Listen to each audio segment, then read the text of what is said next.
আসসালামু আলাইকুম রহমতুল্লাহি ওয়া বারাকাতুহু। যে যেখান থেকে আলোচনা শুনছেন সকলকে আন্তরিক শুভেচ্ছা এবং মোবারকবাদ। সম্মানিত মুসলিম ভাই বোনেরা, আজ ইংরেজি জুন মাসের 15 তারিখ, আগামীকালকে 16 তারিখ, জিলহজ মাসের 9 তারিখ অর্থাৎ আরাফার দিন। আগামীকাল 9 তারিখ, জিলহজের 9 তারিখ ফজরের পর থেকে নিয়ে 13 তারিখ আসরের নামাজ পর্যন্ত অর্থাৎ 23 ওয়াক্ত নামাজ। এই নামাজের পরে, ফরজ নামাজের পরে একবার তাকবীরে তাশরিক বলা, এটা ওয়াজিব। আমরা ইনশাআল্লাহ অবশ্যই আগামীকাল ফজরের পর থেকে নিয়ে প্রত্যেক বালেগ বালেগা প্রাপ্তবয়স্ক যারা আমরা আছি সকলের প্রতি হানাফি মাযহাবের মাসআলা অনুযায়ী ওয়াজিব আমরা সকলেই তাকবীরে তাশরিক আদায় করব ইনশাআল্লাহ। এ ব্যাপারে আল্লাহ পাক রব্বুল আলামিন কোরআনের ভিতরে বলেন, উযকুরুল্লাহ ফি আইয়ামিন মা'দুদাত, যে তোমরা বিশেষ সময়ে আমি আল্লাহ পাক রব্বুল আলামিনের জিকির করো। এখন আল্লাহ পাক রব্বুল আলামিনের জিকির কি? সুবহানাল্লাহ, আলহামদুলিল্লাহ, আল্লাহু আকবার, লা ইলাহা ইল্লাল্লাহ।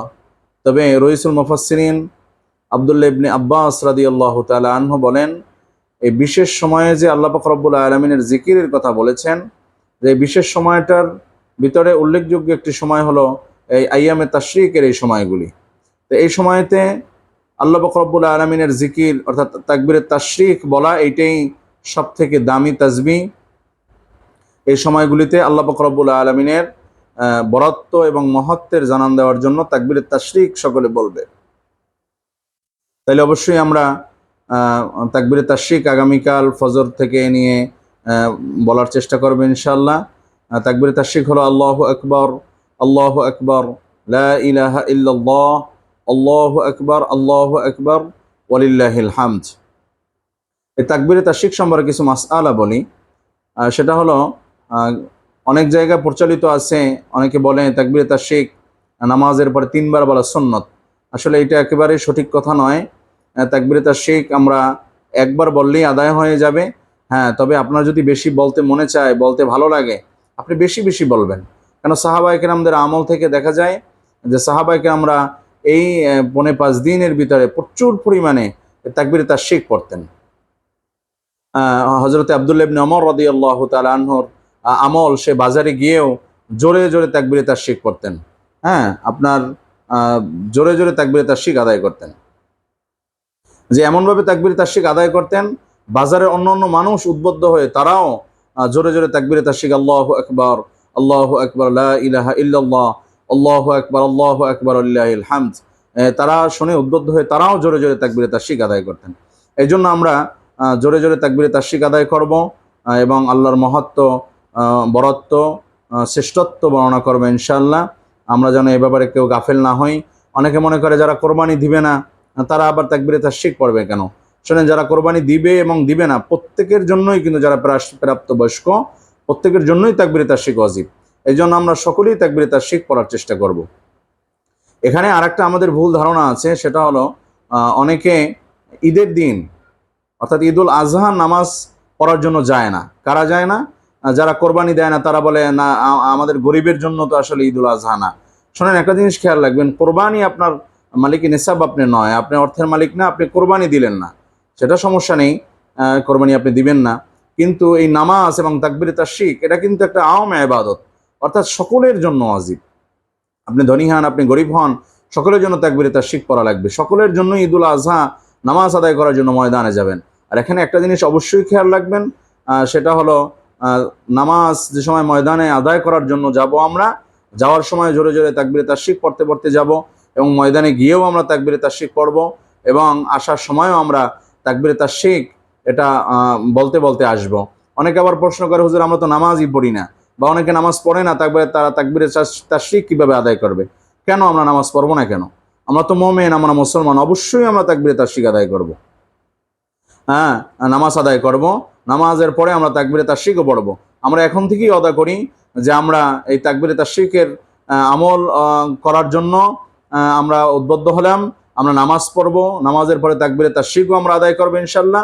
আর এই তাকবীরে তাশরীকে আল্লাহ পাক রব্বুল আলামিনের মহত্ব বরত্ব শ্রেষ্ঠত্ব আমরা বর্ণনা করার কারণে আল্লাহ পাক রব্বুল আলামিন আমাদেরকে মনোদুর্বলতা থেকে আল্লাহ আমাদেরকে হেফাজত করবে, ইমানি শক্তি দিয়ে আল্লাহ পাক রব্বুল আলামিন আমাদেরকে ভরপুর করে দেবে ইনশাআল্লাহ। এই জন্য এই আমলগুলি করব। আর দুই একটা মাসালা নিয়ে আলোচনা করি। কোরবানির ধারাবাহিক আলোচনায় সেই মাসালাগুলি এরকমভাবে আলোচনা করা হয় নাই। আমরা অনেকে কোরবানি দেই মার নামে, বাবার নামে বা দাদা দাদির নামে। হ্যাঁ, আমি মা বাবার নামে, দাদা দাদির নামে কোরবানি দিব, তাতে কোনো সমস্যা নেই। কিন্তু যেই ব্যক্তি মালিক নিসাব, যার উপরে কোরবানি ওয়াজিব, তার নিজের পক্ষ থেকে অবশ্যই কোরবানি আদায় করবে।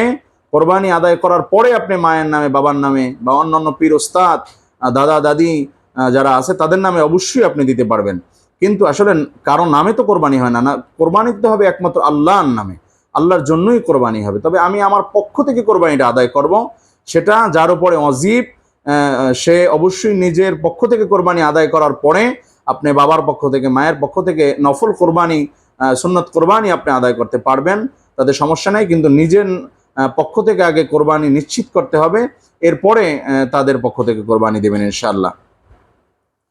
এখানে আরেকটা মাসআলা বলে রাখি, সেটা হলো যে আমরা কোরবানি যে সময় করব, কোরবানি যে আদায় করব, কোরবানির সময় অনেক সময় দিলের ভিতরে কাজ করে যে আমরা কোরবানি আদায় করতেছি, কোরবানির জবেহ কার মাধ্যমে করাবো, আমি তো জবেহ করতে পারি না। ইমাম সাহেব বা আমাদের মসজিদের মুয়াজ্জিন সাহেব, এদেরকে আমরা ডাকি। হ্যাঁ, এদেরকে আমরা ডাকবো, কিন্তু একটা জিনিস খেয়াল রাখতে হবে যে ইমাম সাহেব যে জবেহ করবে সেও কিন্তু এখানে শ্রম দিয়েছেন। তার শ্রম দেওয়ার পরে যে হুজুর আপনি জবাই করছেন, বাজারে আপনার সাথে সাক্ষাৎ করব, পরে আপনার সাথে কথা হবে, এমন না করে আমি 1 লাখ টাকার কোরবানি আমি 2-4 হাজার টাকার জন্য নষ্ট করব না। ইমাম সাহেবের হাদিয়া আমরা সাথে সাথেই দিয়ে দেব, এবং যারা গরু কাটবে তাদের হাদিয়াও আমরা সাথে সাথে দিয়ে দেবো ইনশাআল্লাহ। লালন পালন করবে তাদের হাদিয়াও আমরা দিয়ে দেব। কারণ কোরবানির ব্যাপারে কোনো ত্রুটি যেন আমার না হয়, আমার নিজের ইচ্ছায় ত্রুটির কারণে আমার যেন কোরবানি নষ্ট না হয়, এই ব্যাপারে অবশ্যই ইনশাআল্লাহ আমরা খেয়াল রাখবো। যে আলোচনাগুলি হলো আমরা সঠিকভাবে এর উপরে পূর্ণাঙ্গ আমল করে, মাসআলার উপরে খেয়াল রেখে যদি আমল করি, আল্লাহ পাক রব্বুল আলামিন আমাদেরকে সঠিকভাবে কোরবানি করার তৌফিক নসিব করবে ইনশাআল্লাহ। সকলে ভালো থাকুন, সুস্থ থাকুন, এই দোয়া কামনা করে আজকে এখানেই আলোচনা শেষ করছি। আসসালামু আলাইকুম ওয়া রাহমাতুল্লাহি ওয়া বারাকাতুহু।